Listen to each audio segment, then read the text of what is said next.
Have you ever been to a rugby game where there are literally 1 or 2 minutes left in the game and your team is something like 30 points behind and you just know there is literally no possible way for your team to win this game? The last 2 minutes of that game are just academic. The players of the losing team are just there to defend their goalposts to prevent the loss being even more than it already is.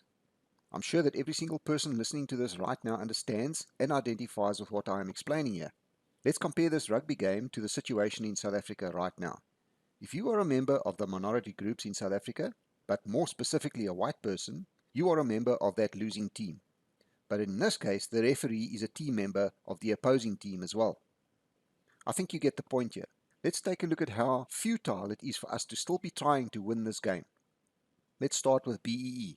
BEE is directly responsible for the rapidly rising unemployment numbers among the white workforce. I'm not talking about the people who were already unemployed before BEE. I'm talking about white people who were previously employed and have now found themselves forced out of the workforce and replaced by largely incompetent and corrupt individuals. There is no way that this destructive practice is going to stop, so we can expect that more and more of the white population is going to find themselves unemployed in the future. Our white children exiting the school system, as well as tertiary institutions, will also not get employment for the same reasons, and there is nothing we can do to change this practice, if we try to play their game to their rules, that is. Then we have BBEE, which was designed and implemented specifically to exclude white business from taking part in the largest portion of the economy. This has resulted in many white-owned businesses closing their doors, even though they may offer services at cheaper rates. This practice has also opened the door for massive corruption, as we have all seen over the last 26 years or so, and has quite literally caused the economic as well as the physical collapse of South Africa to a point where we are in the last 2 minutes of the game and there is no way for us to win this rigged affair. There have been many solutions touted to this problem, but until we, the white minority, come to the collective realization that if we stay on the field and try to win this game, we are all going to end up being the losers. There are still way too many whites whose lives are still too comfortable and who flatly refuse to acknowledge that they too could become one of these statistics at any time.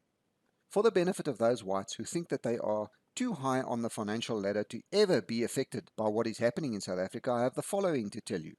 Apart from BEE and BBEE that is crippling this country, there are many methods currently being implemented by the government that will eventually ensure that you too become a statistic. Let us examine a few of these. We have seen over the last 26 years how legislation is slowly introduced to take from you what you have, the most obvious being expropriation without compensation. At first we thought that EWC would only affect farmland, but if you read the policy document, you will see that it makes no distinction between a huge farm somewhere out in the sticks and your house in the suburbs, or your car, or your furniture in your house for that matter. It is only a matter of time before they pass legislation to force you to invest your savings, in other words, the money you have in your bank account, into infrastructure development. I use the words infrastructure development very loosely because we all know where the money goes, don't we? If you want to see how confirmation bias works, look up and read the cost-benefit study done by the government on EWC. It will literally blow your mind. The ANC decided what they wanted to do and then wrote a cost-benefit study around it to justify what they want to do. There is not a single stitch of fact, data, statistics, or anything real in the document, but it's there and justifies the intentions of the government to take what they want from you. We have already seen how they have passed legislation compelling pension funds to invest a portion of their funds into the infrastructure development. Do you honestly think that your pension money is ever going to be used for the purpose they say it will be? And do you honestly think that they are going to be happy with only a portion of the pension funds? Oh no, they will eventually come for the rest of it too. In my opinion, if you are due to go on pension in the next 10 to 15 years from now, you won't have a pension left to receive. Let's take a look at your medical aids that you are contributing to every month at huge cost to try and ensure that you don't end up in a public health care facility. The government is in the process of passing legislation that will force your medical aid to literally hand over your savings from them to the new NHI system that our genius government is planning on launching. How long do you think private medical aid will be able to carry on like that? And how long do you think it will be before you sit without a medical aid? Let's look at the firearms law. Government has been chipping away at our firearms laws for years, with only one aim in mind, and that is to disarm you, the white person. There have been numerous changes made to the Firearms Control Act over the last 26 years, and every single one of those changes or proposed changes have been aimed at limiting your ability to own a firearm. The latest proposal from the government is not even disguised any longer. They simply want to make it illegal for you to protect your life and the lives of your families by removing self-defense as a valid reason to own a firearm. Even if this proposal is thrown out of court, the government will and is, in fact, already placing huge hurdles in the way of you exercising your right to own a firearm. Just look at the state of the licensing department. They are deliberately sabotaging your application for a firearm license by taking months and months to process applications. Do you think this is going to get any better? If this alone does not concern you, nothing will. Throughout history, there has only been one result of disarming a minority, and that reality should scare the crap out of you, no matter who you are and no matter what your social or financial standing is. Genocide does not know the difference. Even the world expert on genocide, Dr. Gregory Stanton, has given strong warnings that under no circumstances should we give up our arms. We are basically at a stage now where we should be arming ourselves in any way we can, because the writing is on the wall, and when the law is there to persecute you, it is your duty to disobey it, right? Lately, we've seen the Competitions Board block the sale of the Burger King franchise to another company simply because that company is not black enough. In all these cases, you, the white in South Africa, are the target. The entire system as we know it today is out to target you, the white man and woman, and they will not give up until you are gone, dead and buried.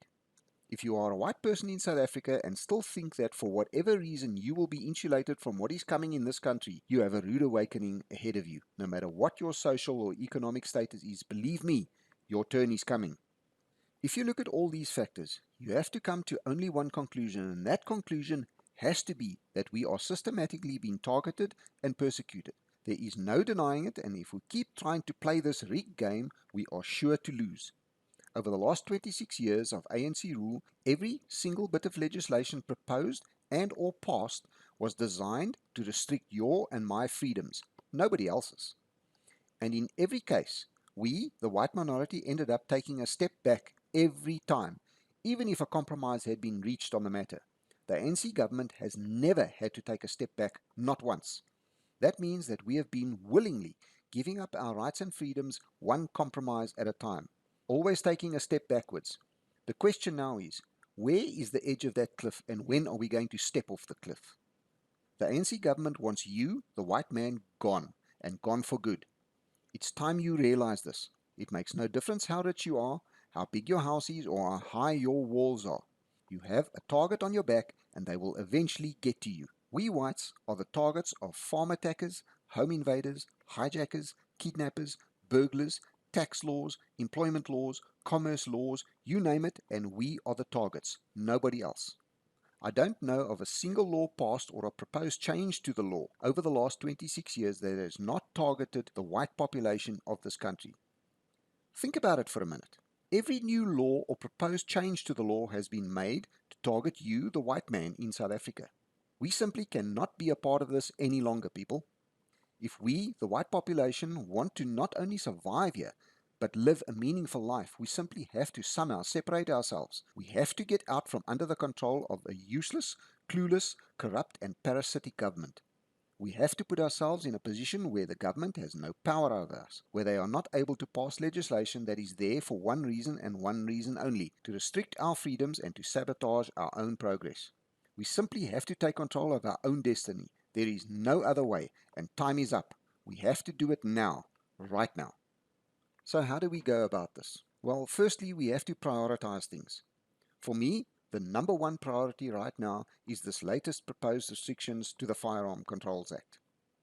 We need to do exactly what some of the states in the USA did to the government when the Second Amendment was threatened, and that was they said to the authorities, "Come and get our guns, we dare you."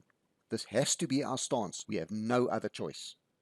Our ability to defend ourselves is the one thing that we can simply not afford to give up or even compromise on in any way, shape or form. The answer to this proposed change has to be no. Short and sweet, no. Next on my list of priorities is the growing white poverty. We have to do something about this as a matter of urgency because the problem is getting out of hand. Never make the mistake of thinking that it will never happen to you. I'm sure that there are many people now living in white squatter camps who also said at one point it would never happen to them. The only reason they are there and not you is because you, for whatever reason, were slightly higher up on the social and financial ladder to begin with. Your turn will come soon enough, believe you me. We have to come up with ways of creating our own economy where we keep what money is left in white hands among ourselves. The parasitic government runs on your money. If we cut that supply, we have already won half the battle. Do business with whites as far as possible. Buy your food directly from the farmers, whether it be meat or vegetables. Every one of us knows of a farmer nearby who sells directly to our people, or who knows someone else who knows a farmer who does that. Where dealing in cash is not convenient, we need to find alternatives. Our own currency and banking system is the ideal solution. I've looked into this and it is going to be very expensive, but it can be done. It will have to be a cryptocurrency though, I think. I've done research and it is possible to launch a totally private blockchain where access is restricted to approved individuals who qualify. Then we have to remove ourselves from the situation of being persecuted. I don't see any other way for us to remove ourselves from the situation we find ourselves in right now without declaring some kind of independence and at some time claiming a territory that we can call our own, where we can govern ourselves. This cannot be accomplished any other way than by secession or declaring independence in one form or another. I use the term in one form or another because, as you heard in my last recording, there is more than one way to achieve this. My recommendation is for us to combine these different ways and to simply claim our independence. If you read the tile on the screen right now, it quotes Buckminster Fuller, where he said, and I quote, "You never change things by fighting the existing reality. To change something, build a new model that makes the existing model obsolete." We are wasting our time, money, and effort by fighting this system. We need to be concentrating our efforts and resources on creating our own system to render theirs obsolete and powerless over us. This should start by all of us declaring ourselves as sovereign people. You need not declare yourself as a member of any group or people or a specific community. It is entirely possible to just declare yourself a sovereign living person, period. This will not be the silver bullet for all problems, but if communities do this, which they are, strictly, legally speaking, absolutely allowed to do, combine that with declaring independence via secession, and you could have a situation of a secession powered by a totally legal and recognized declaration of sovereignty. Once you are in this position, we immediately have a lever, and if opposed, has to be opposed in court. A court and legal system that in superior common law has absolutely no jurisdiction. While all this is being debated and fought over legally, we can go ahead and do our own thing. The government will have to show or prove legally, even according to their own legal system, how they have jurisdiction over us as sovereign people, our communities, and our land. People, it is crunch time. The game has entered injury time.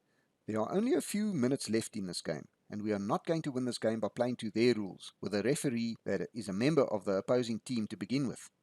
Once you actually realize the severity of the situation we are in right now, you might just change your priorities, no matter who you are or what your social or financial standing is. We need to wake up to what is being done to us right now and acknowledge that your life, the life of your children and your grandchildren after that, depends on what we do today, not tomorrow, today. Disarming a minority is the end game, people. You have to realize that. This is the curtain call, the start of the final scene. Your life literally depends on it. Don't believe me? Go and ask the millions who died under Hitler, Mao Zedong, Pol Pot, and many others. I'm talking about millions of people, all disarmed before they were wiped out. This is it, people.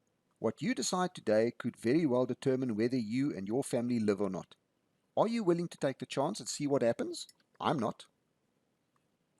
Remember to like and share this video on as many other social media platforms as possible. It's the only way that my message gets out there.